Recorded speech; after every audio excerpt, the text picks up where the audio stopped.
Thank you.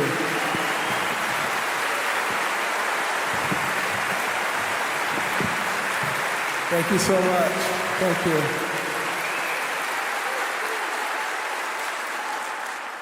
Well, it's wonderful to be back here at World Outreach Church. We had such a lovely time here last year. And, we've been working hard on lots of different things. Just finished another book called The Perilous Fight about the attempts to denigrate American families and faith. And those things are so important. And my co-author is with me tonight. 48 years she's been by my side, Candy Carson.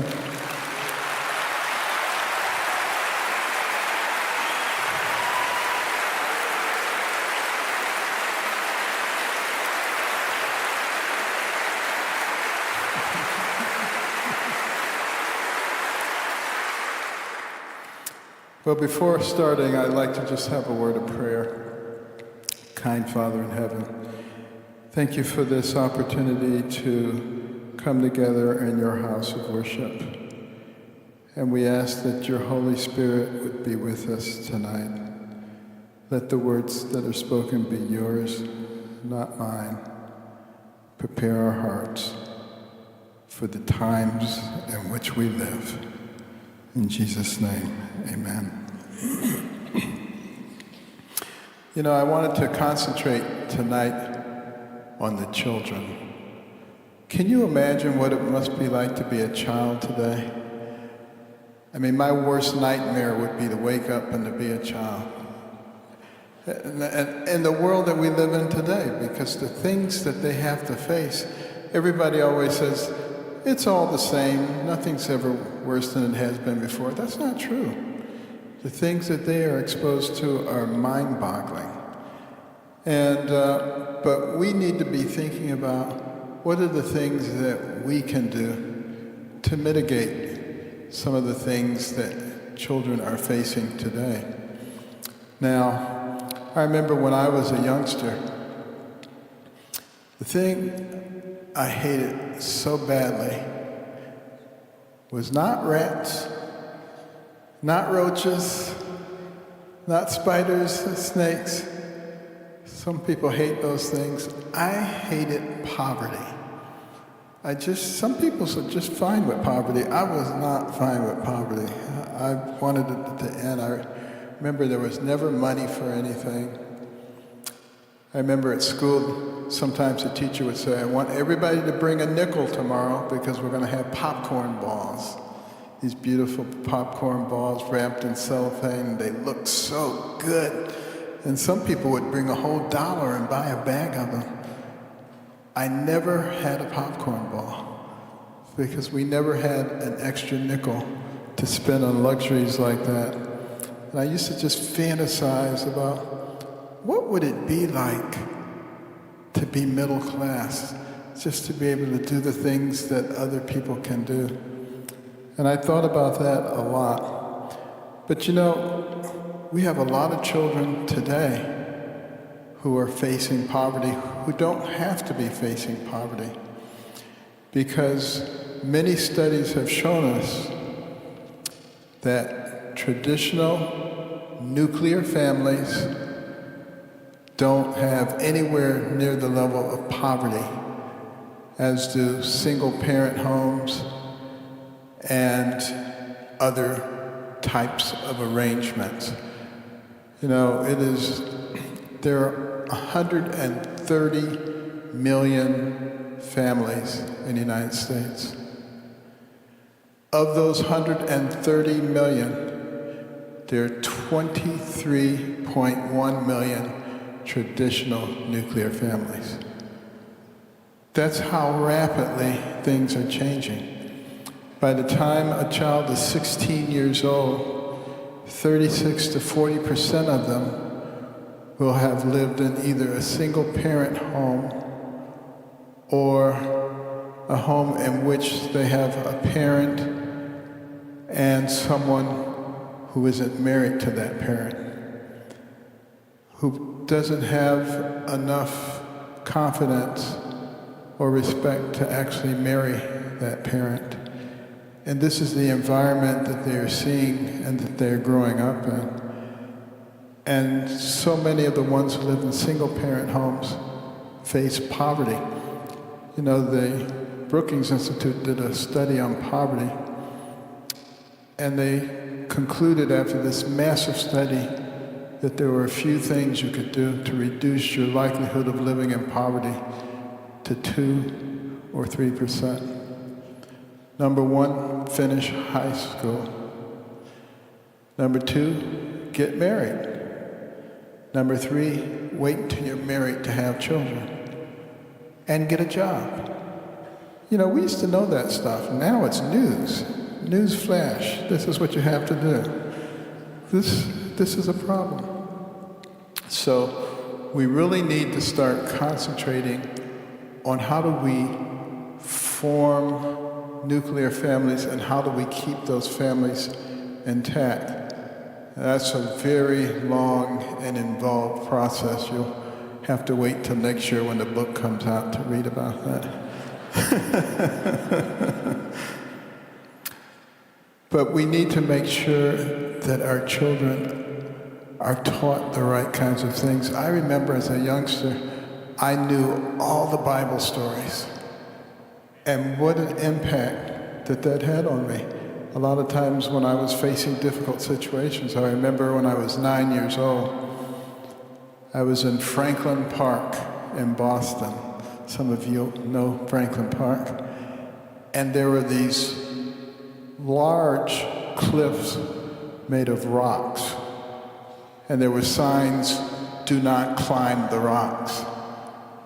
Well, for a youngster, that means do climb the rock. And so we were climbing the rock, and I was about 80 feet up.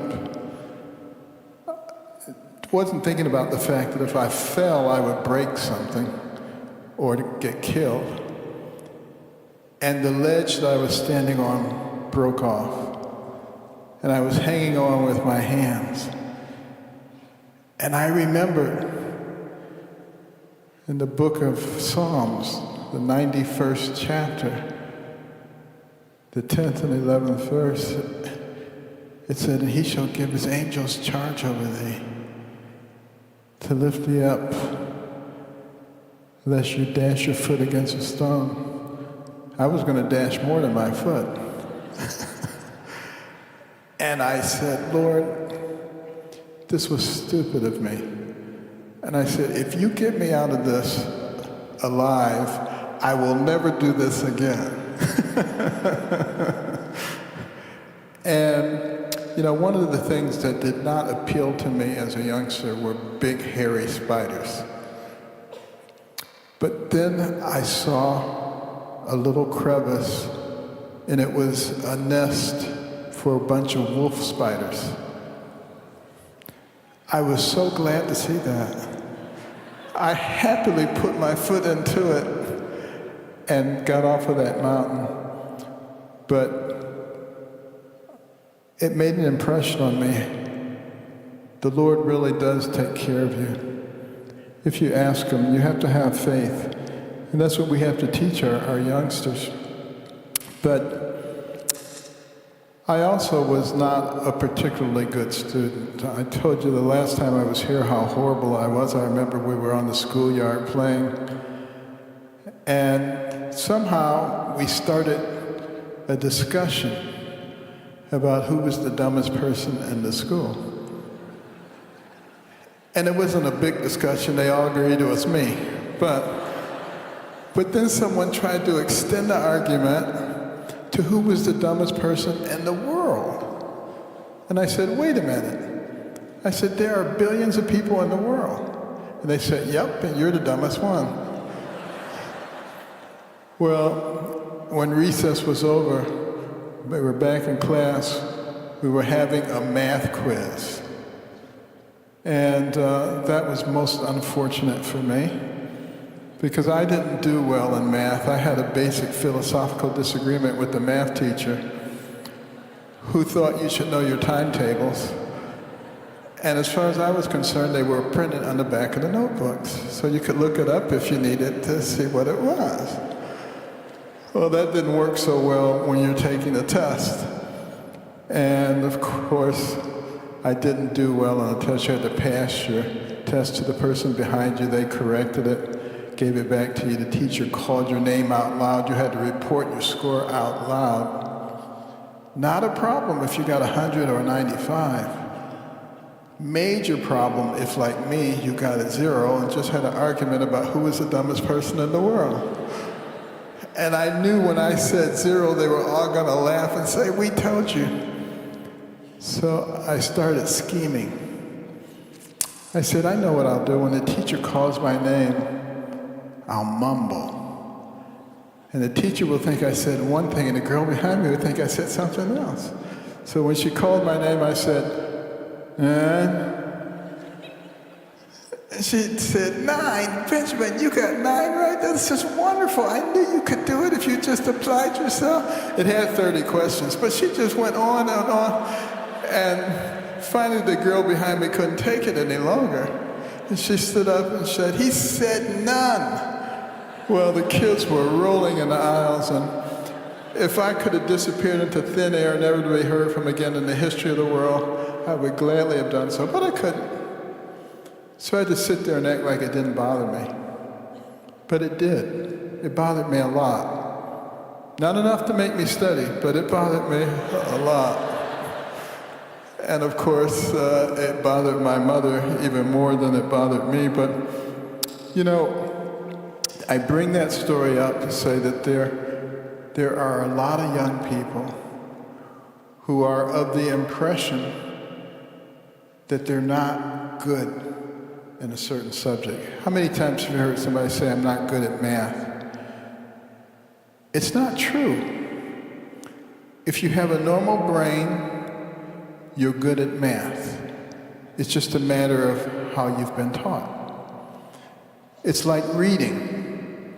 Reading is not difficult if you know all the letters of the alphabet. What if you know the vast majority of them?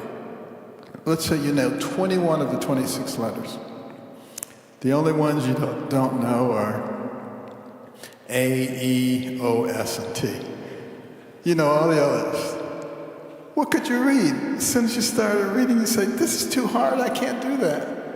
And yet you fill in those 5 letters and voila. You know, science and math are like that.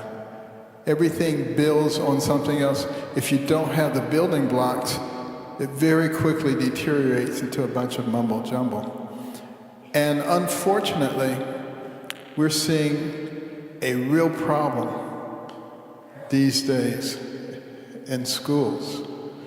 We are graduating a lot of people who are functionally illiterate. Some of you probably saw the story about 5 months ago. They were looking at 23 public schools in Baltimore, evaluating for math proficiency at grade level in grade school, middle school, and high school. Thousands of kids. Guess how many were proficient in math? 0. Not a single one. And interestingly enough, historically, when people were trying to change a society, particularly convert it to socialist society, one of the things they did is dumb down the population. Because when people are not particularly well informed, they become very easy to control and very easy to manipulate. And we see that happening in our society today. You know, how many times have you seen those man on the street interviews? And they ask people simple questions like, who fought in the Civil War? And they're like, Germany and Spain? I mean, they have no idea. And gosh, it must hurt to be that stupid, but you become so easily manipulated under those circumstances. And it's a real problem.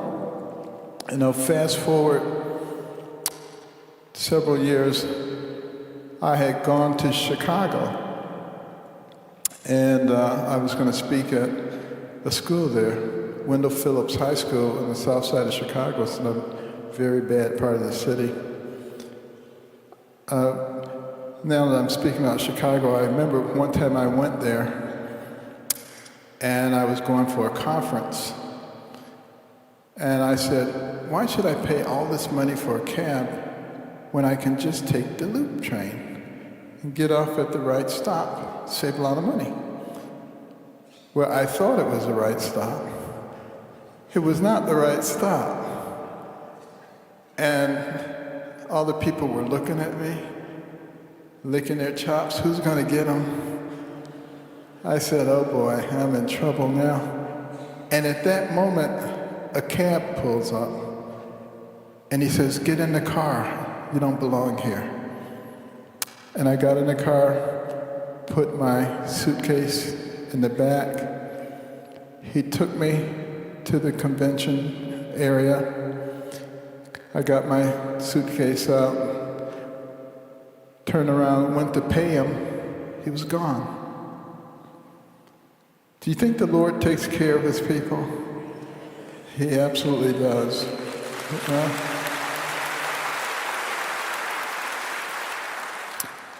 But this high school that I was going to, one of the local banks had bought 2,000 copies of Gifted Hands, my first book, and gave one to every student. So when I walked into the auditorium, you would have thought it was Michael Jackson. I mean, they were all so excited. But that was back in the days before the banks and everybody else were woke. And they were actually interested in making sure that people ascended the ladder of opportunity. Something has changed in our society. But I was talking to the students about a lot of things. And initially, I said, how many of you are cool? And just about everybody raised their hand. How many are nerds? Nobody raised their hand. I said, let me tell you the scenario with cool people and nerds. I said, you got your really cool guys. They know all the songs and tunes and the latest movies, and they have nice clothes. Sometimes they even have a car. They got 3 chicks on each arm. They are so cool. And then there's the nerd, you know, his high water pants, glasses, and he's always reading. None of the girls want to talk to him. I say, but then a few years go by. It's time to graduate from high school. I said, the cool guy gets a job flipping burgers. The nerd wins a scholarship to college. A few more years go by. The cool guy, he's still flipping burgers, but he's cool. The nerd has finished college, gotten his degree, has gotten a job with a Fortune 500 company, gets a big signing bonus. First stop, he goes to the tailor, gets some nice clothes. Next stop, he goes to the Jaguar dealer, gets a nice car, nice place to live. And now the girls are saying, don't I know you? I said, that's the way it works in life, guys. And by the time I finished talking, I said, now how many of you are nerds? Just about everybody raised their hand. But you know, interestingly enough, we live in a society now where I probably would not be welcomed in a school like that because they don't want them to hear that message. They work strenuously to keep conservative, logical messages away from people, you know, particularly in our universities. It's amazing. I remember not too many years ago, I was invited by Al Sharpton, of all people, to speak at his National Action Network. They have this every year in New York. And I remember he was introducing me and everybody had their arms folded. Oh no, not Carson. He's part of the Trump administration. Oh no, how could he ask us to listen to this guy? But, I spoke to them and I told them all kinds of historical things that people don't generally know. And at the end, standing ovation, people wanted pictures and autographs, and Sharpton's like, are these my people? What's going on? But they try so hard to keep conservative views away from people because they know that they make sense, and they know that they can explain them,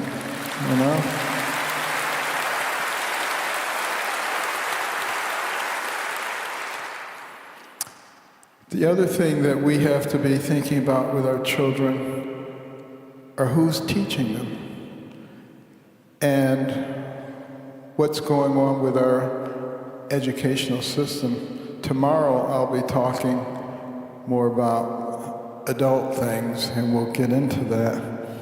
But also recognize that there are a lot of very good teachers, people who go into the profession for the right reason, but they are constrained by their principles, by their unions, to teach certain things and to adhere to certain lesson plans, even though they may not themselves believe it.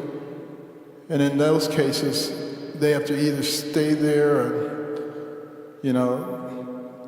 do it, or they quit and go somewhere else. Now, fortunately, today they have a lot more options because faith-based organizations and the schools that they run are bursting at the seams. Homeschooling has more than doubled in the last couple of years and is still increasing, so that's good. But some people don't have that opportunity, and they can't homeschool, and they can't send their children to a private school. And we have to be thinking about things that we can do to help change that situation. I'm so glad to see so many parents getting involved with and running for school boards and getting involved in the things that are being taught to the children. But I have a lot of kudos for teachers too, because you can hardly find anybody who's successful who can't point to a teacher that played an important role in their success. So, we need to encourage those teachers. I remember the first teacher who really believed in me, Mr. Jake, the 5th grade science teacher, helped me form a rock collection, had me always coming into the lab, looking into the microscope, discovering a whole new world. It was really what got me interested in science. And Mr. Dokes, the band teacher, wonderful individual. And, I was pretty good in band, played the baritone, was offered a scholarship to Interlochen. Those of you who know music know that's a big deal. Would have been a big feather in the band teacher's hat because no student from my school had ever gone to Interlochen. And he said, Benny, don't want you to accept that. He says, because you're going to be a great doctor and I don't want you to get distracted by music.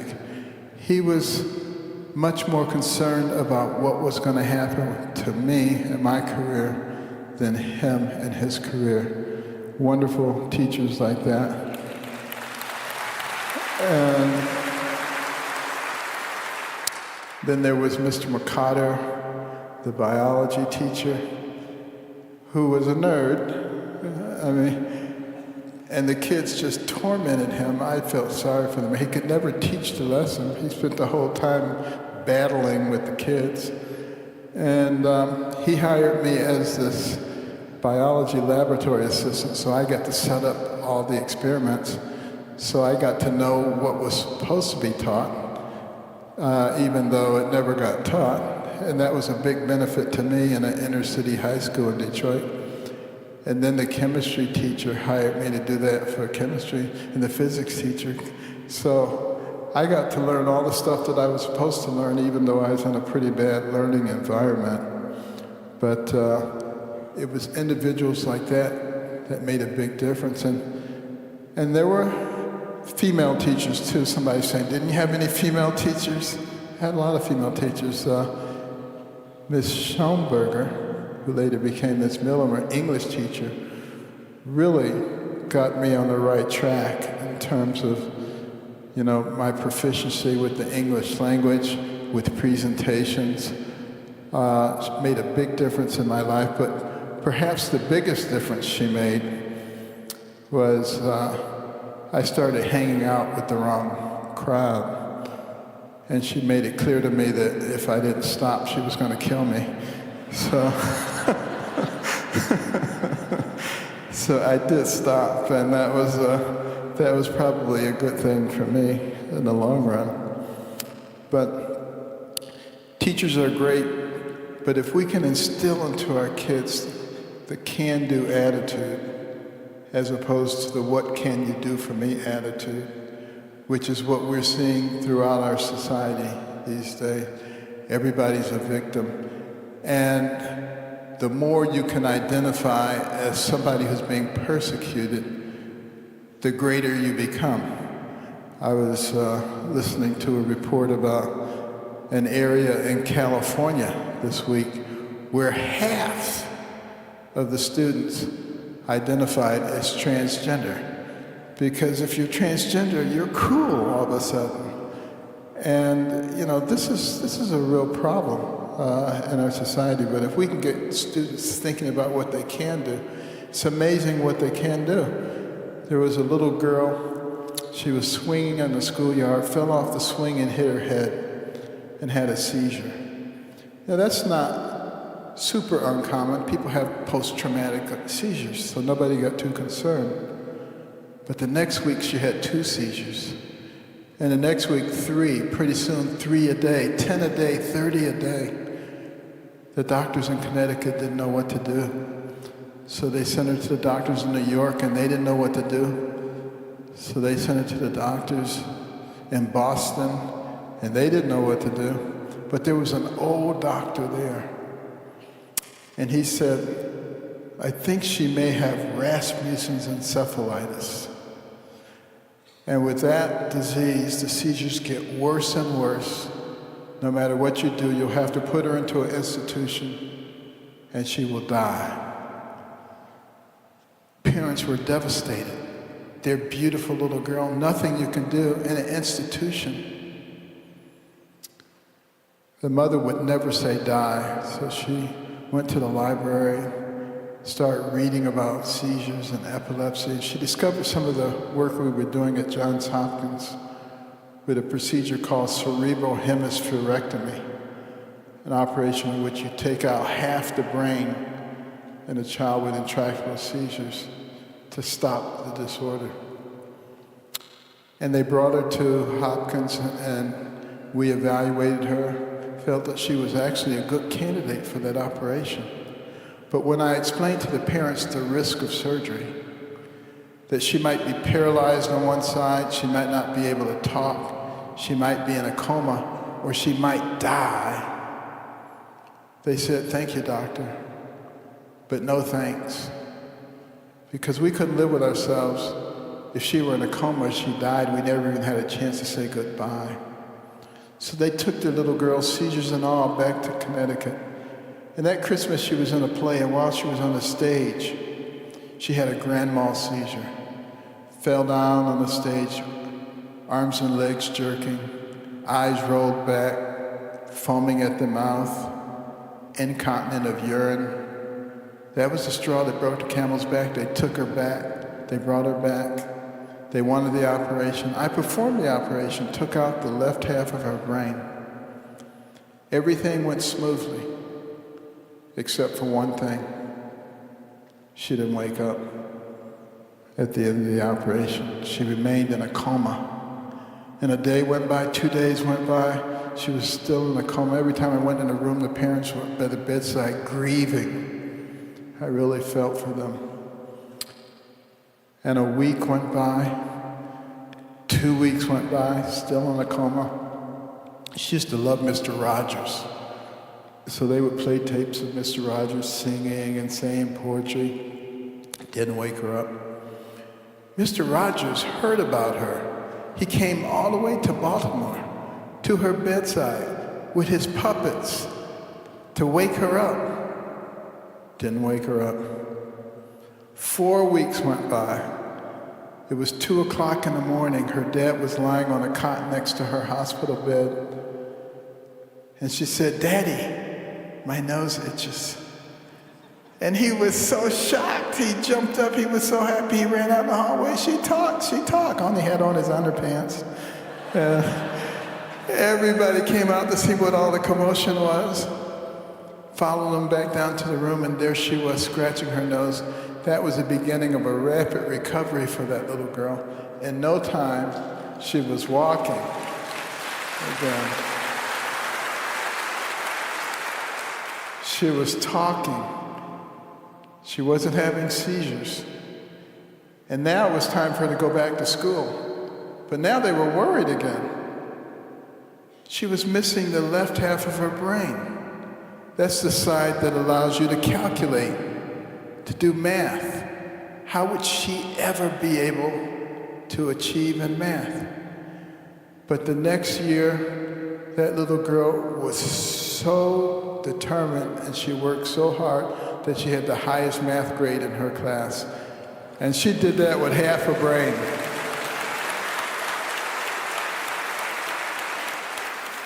Can you imagine what you can do with a whole brain?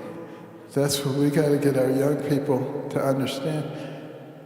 And what does the Bible say in Philippians 4:13? I can do not just some things, not just many things, but all things. And that's the kind of encouragement that we have to teach to our children so that they don't give up. And we should aspire to great things. You know, I remember when I was in high school, I was embarrassed because we didn't have money for clothes. And people were always teasing me about my clothes. And one day, I saw this guy, and he had this beautifully pressed uniform, ROTC uniform. And he was a full colonel, the highest rank that you could get. And I said, wow, that's a great idea. I'll get into ROTC. And I could have the uniform. You're supposed to get in at the beginning of the 10th grade, but this was the middle of the 10th grade, so I was, instead of having 6 semesters, would only have 5. But while I was there, I said, look, if I'm going to be in ROTC, I should strive to get to the highest rank, even though I only have 5 semesters instead of 6 to do it. I made that my goal. And the person who was in charge of ROTC knew that that was my aspiration. So at the end of my first semester, you know, I had been promoted to sergeant. And he said, in the second semester, if you can get this second hour class under control, I will promote you to second lieutenant. And if I was a second lieutenant, I could sit for the field grade examination with the lieutenants, captains, majors, lieutenant colonels, and you would have a chance to really jump several ranks. Well, when I saw that second hour class, I knew why he had said that. These were terrible people. I mean, every other word out of their mouth is, I'm kicking your, you know, and it was a very violent and unruly group of people. But I discovered something about them. They loved guns and knives. I said, there's a way we can take advantage of that with a drill team. And they were so fascinated with the guns, they could take an M1 rifle apart and put it back together in less than a minute. I mean, they really took to this stuff. And they became the premier drill team, and I got promoted to second lieutenant. But that gave me a chance to sit for the field grade exam, and I got the highest score in the city as a second lieutenant, so I got promoted all the way to lieutenant colonel, and I still had another semester. And I did it again, and I got promoted to full colonel and city executive officer. And the point being, if you don't aspire to great things, you're not going to do great things. And, you know, the person who has an average brain can do almost anything if they train themselves the right way, if they expose themselves to the right things, if we train them the right way, because we're made in the image of God. And God is no dummy.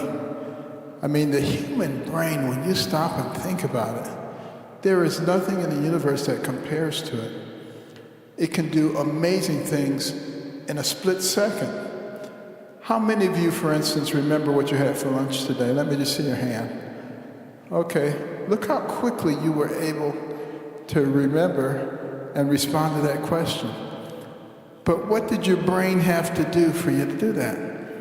Well, first of all, the sound waves had to leave my lips, travel through the air, enter your external auditory meatus, travel down to your tympanic membrane, set up a vibratory force, which traveled across the oscillus of the middle ear to the oval and round with a separate vibratory force in the endolymph, which mechanically distorted the microcilia, converting mechanical energy to electrical energy, which traveled across the cochlear nerve to the cochlear nucleus at the pontomedullary junction, from there to the superior olivarian nucleus, ascending bilaterally up the brainstem, to the lateral meniscus, to the inferior colliculus, and the medial geniculate nuclei, across the thalamic radiations. And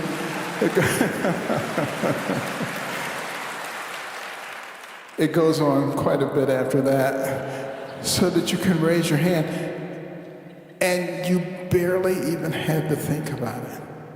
Can you imagine what the human brain is capable of if you actually put your mind to something?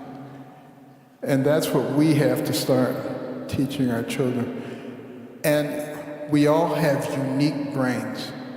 We're all unique individuals. We all have special things that we're particularly good at. You know, that was not something that I realized when I first entered medical school. I was trying to do things like everybody else does them. And I did very poorly on the first set of comprehensive exams. So poorly that I was sent to see my counselor. Everybody has a counselor who's supposed to really help you get through, make sure that everything goes smoothly. My counselor looked at my record. He said, "You seem like a very intelligent young man. I bet there are a lot of things you could do outside of medicine." And he tried to convince me to drop out of medical school. He says, "You're not cut out to be a doctor." I was devastated. The only thing I ever wanted to do since I was 8 years old. I finally get into medical school, and the person who's supposed to help me tells me to drop out. I said, "Lord, you got to help me to understand what's going on here." And I started thinking, I said, what kind of courses have you always done well in? And what kind of cases have you struggled in? And I realized I did well in courses where I did a lot of reading. And I struggled in courses where I listened to a lot of boring lectures. Because I don't get anything out of boring lectures. Some people get a lot out of boring lectures. I get nothing out of them. And I was sitting in 6 to 8 hours worth of them every day. So basically, I was wasting 6 to 8 hours a day. So I made an executive decision to skip the boring lectures and to spend that time reading. The rest of medical school was a snap after that. And years later, when I was back at my medical school as the commencement speaker, I was looking for that counselor because I was going to tell him he wasn't cut out to be a counselor.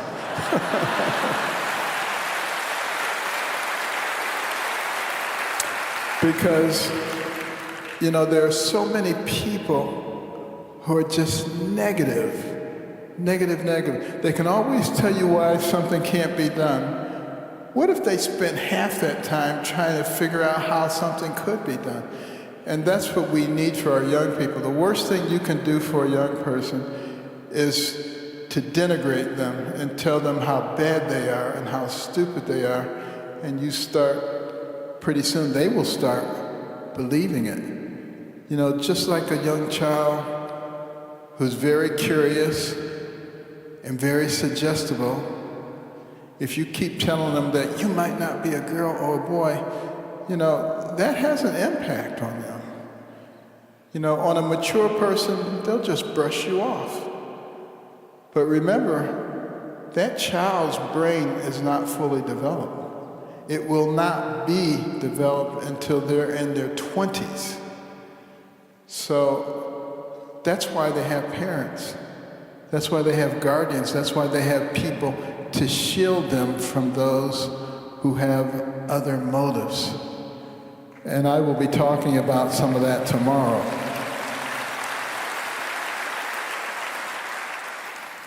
And I look at, I've had the privilege or the horror, you might say, of seeing some of the books and some of the school systems that the children are being exposed to. In the preschool, they have this book about worms and how these worms, as they mature, can be either male or female. What do you think they're trying to prepare those kids for? And in the middle schools and the elementary schools, I've seen some of those books recently where they are demonstrating graphically sexual positions for people and teaching this to children. I mean, what would be the purpose of doing something like that? And there are people who want to pervert the conscience of our young people. And some people think this is of recent origin. Tomorrow we're going to talk a little bit about where it actually came from. And it's been decades in the coming. But our children are being exposed to that, and the only way to combat it is either to get them out of that environment or to make sure that we are giving them a solid foundation, a solid Christian foundation at home, which will allow them to fight back.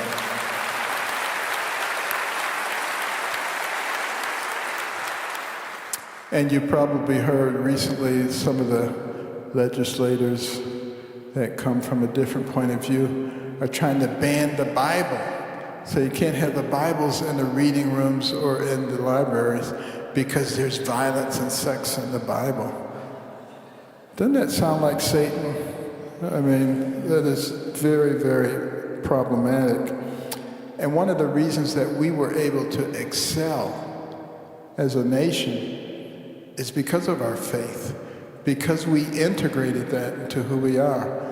They're always using the excuse that violates separation of church and state, but there's nothing about separation of church and state in the Constitution.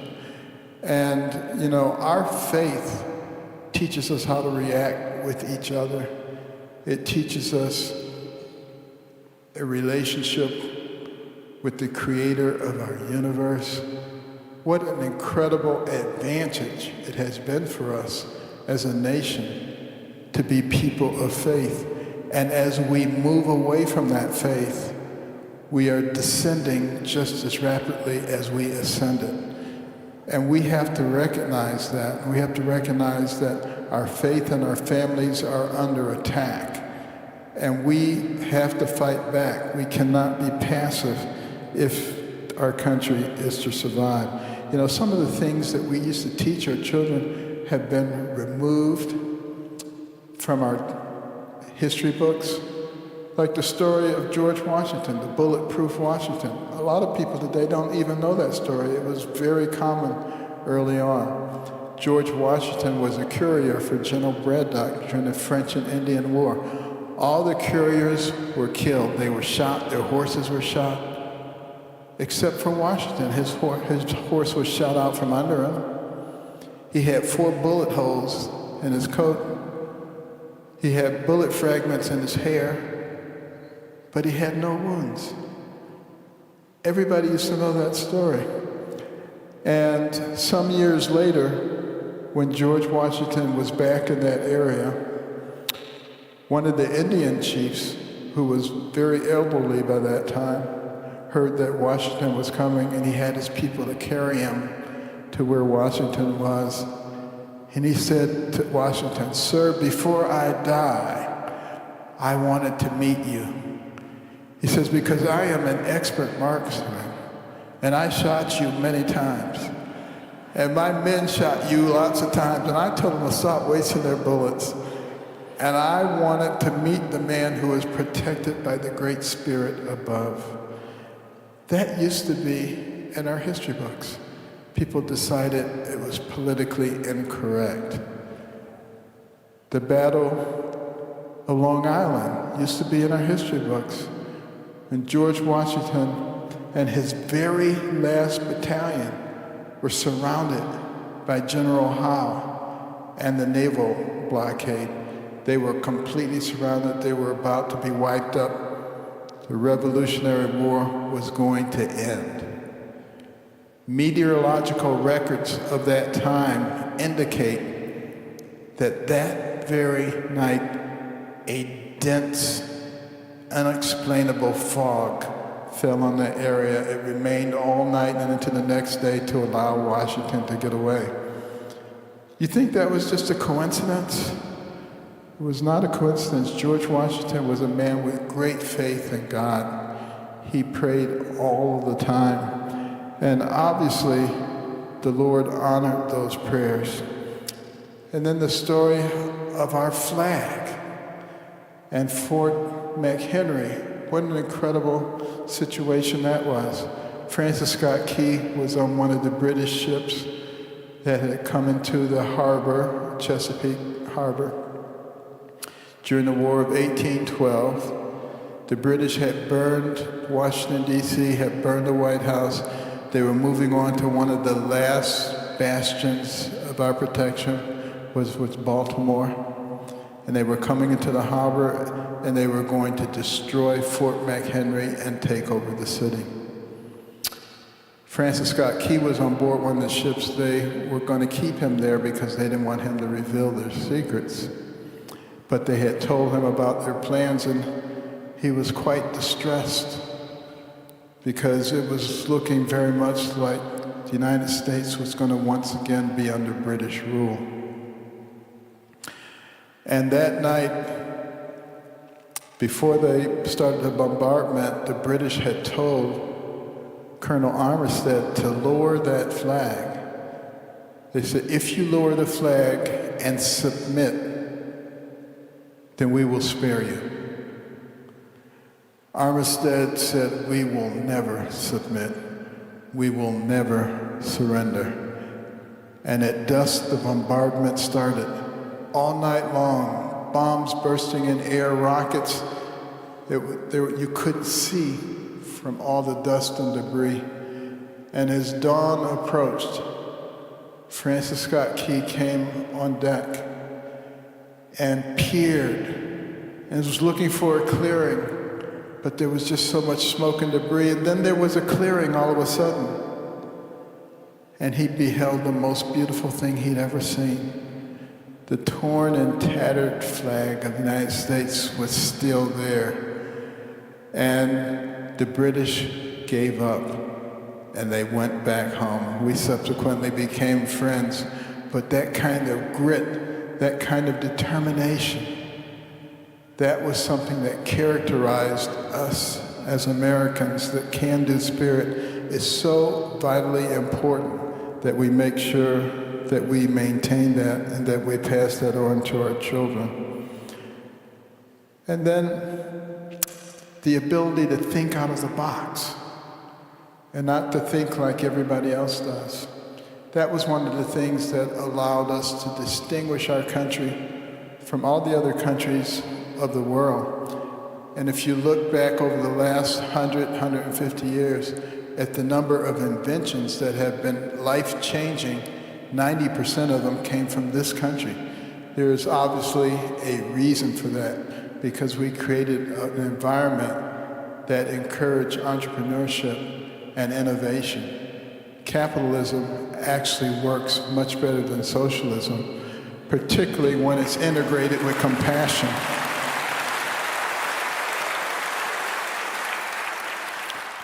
But we have to be bold about teaching that. And, when you think about innovative ways to do things, I had a lot of jobs growing up.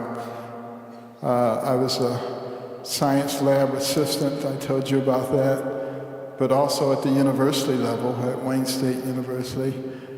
I was a mailroom clerk. I was a payroll clerk. I was a welder. I was a crane operator. I was an x-ray technician. You name it, I was it. But I learned something from all of those jobs. And in one case, I was home for the summer. I was looking for a job. And it was a particularly difficult time in Detroit. The Japanese automobile makers were doing very well, and our big three were doing terribly, and there were just very few jobs. And I said, well, I think I will go to the place where I did my interview when I was applying to Yale. And so I got into the executive elevator and went up to the penthouse suite where the guy was, waited till the secretary turned her back, and I went into his office. And he said, Benjamin, how are things at Yale? I said, things are great. I said, but I'm home for the summer and I can't find a summer job. And he said, well, did you try our personnel department? And I said, yeah. I said, they're not hiring any students this summer. And he picked up the phone and he called the personnel director. He says, a young man named Ben Carson, I'm sending him down there to give him a job. So I had a job that summer too. Sometimes you have to think out of the box a little bit. But I was working as a highway crew supervisor for the people who clean up the highways. You see the people with these giant plastic bags going along the highway. And I was talking to the guys, and I said, you guys don't want to be picking up garbage in the hot sun, do you? They said, you got that right. I said, I have an idea. I said, why don't we start at 6 in the morning? They said, 6 in the morning? You crazy? What are they teaching you at that fancy school?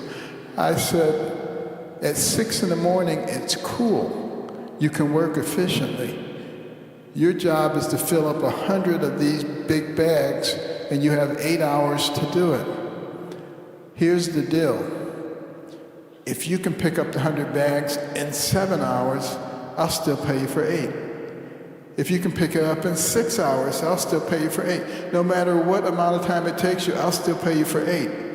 You have never seen people work like this before. By 8 a.m., they had 200 bags, whole stretches of highway. The people who ran the program were always saying, Carson's crews are incredible, but we never see them. But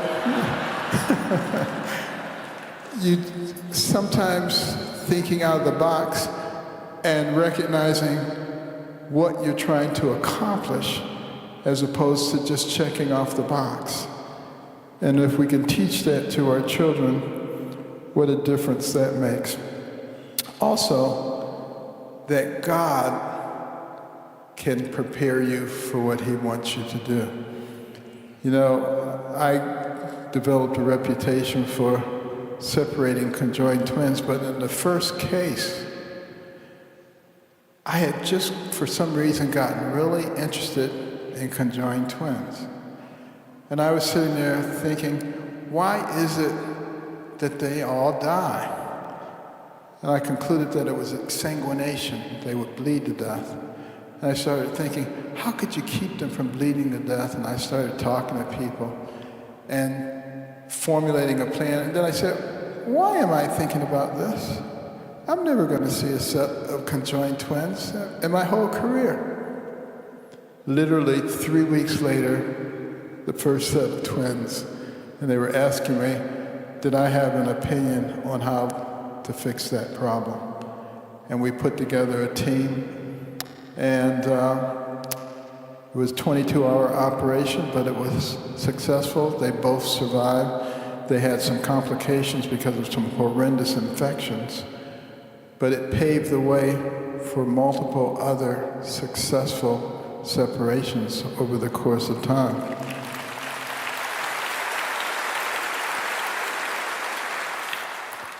And then, thinking out of the box, one of the obstetricians came to me and he said, Ben, I have this woman, she's pregnant with twins, and one of them has a severe case of hydrocephalus. The head was growing so rapidly, it was threatening to put her into early labor, and the babies would be delivered before their lungs could survive outside of the womb. And he said, is there something that you can do for that hydrocephalic baby so that the normal baby can be delivered okay? 3 weeks before that, there had been an article in the New England Journal of Medicine talking about intrauterine surgery and how it's a lofty aspiration, but that we weren't ready to do it yet. And yet, those twins were going to die if we didn't do something. And I prayed for wisdom, and I knew of a pediatric neurosurgeon who was doing some experimental work in Philadelphia on intrauterine surgery. So I contacted him. He said, do you think we could modify what you're doing for humans quickly? And we did. We were ready to go in a week. But then I couldn't do the operation at Hopkins because the ethics committee said that it was too dangerous, experimental, it was unethical, we just couldn't do it. So we went to one of the community hospitals that didn't have an ethics committee. And as I was watching on the screen, the ultrasound screen, as we were carrying the operation out, I could see the head of the hydrocephalic twin shrink right on the screen, come back down. And that brought us several more weeks of maturation so that the lungs were now prepared. And when the babies were delivered, it was a big national story. But then there was a firestorm of criticism. People were saying, that was unethical, we shouldn't have done that. That is, until it became clear that not only was the normal baby okay, but the hydrocephalic baby was okay too. And then they were all saying, I would have done that too, you know?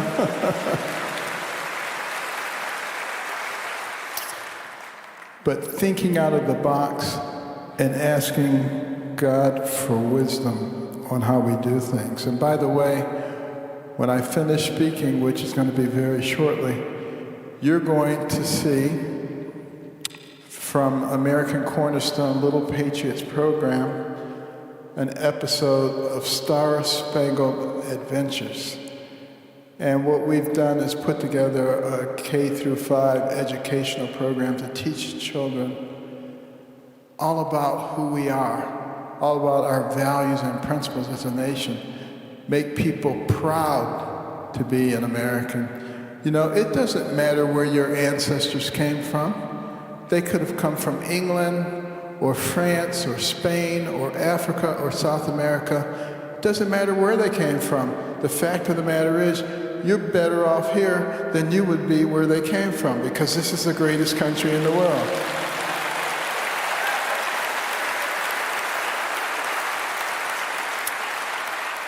And we need to make sure that our young people understand that. So you're going to see an episode from Star Spangled Adventures, and I'll tell you a little bit more about that after it's all said and done. But I just want us to think, as I close, about the God that we serve and how amazing He is. You know, when I was a teenager, I almost killed someone with a knife, and the belt buckle saved them. Isn't it interesting how God took that knife out of my hand and replaced it with a scalpel to save people's lives? That's the kind of God that we serve.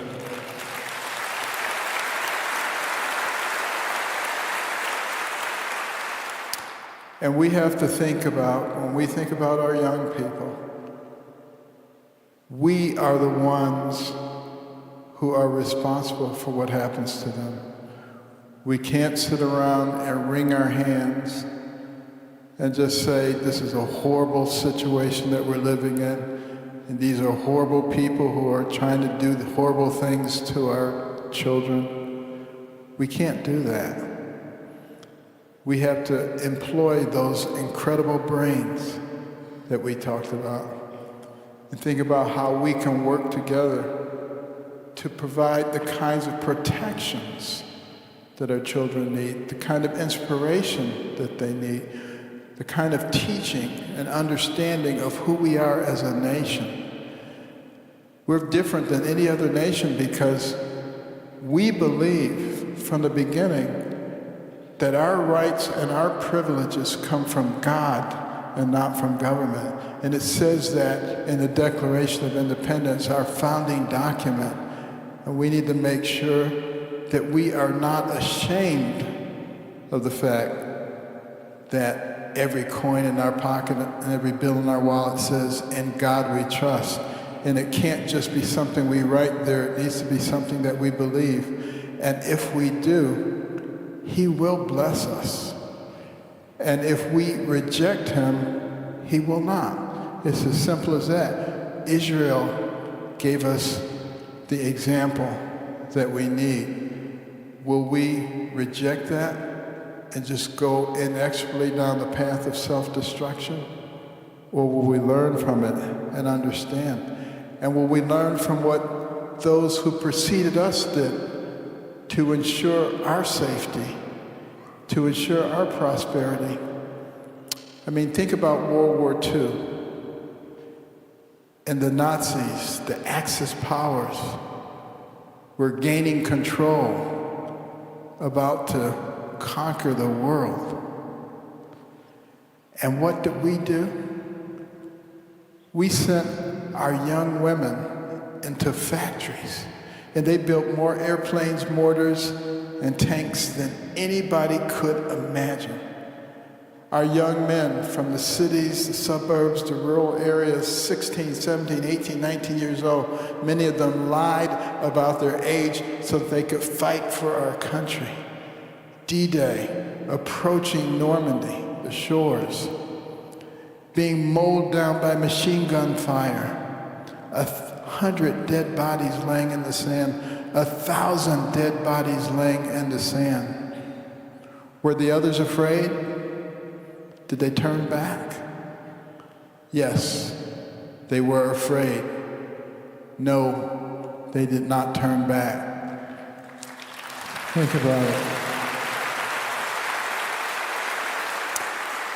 They stepped over the bodies of the dead, and they overwhelmed the Axis forces, knowing in many cases that they would never see their loved ones or their homeland again.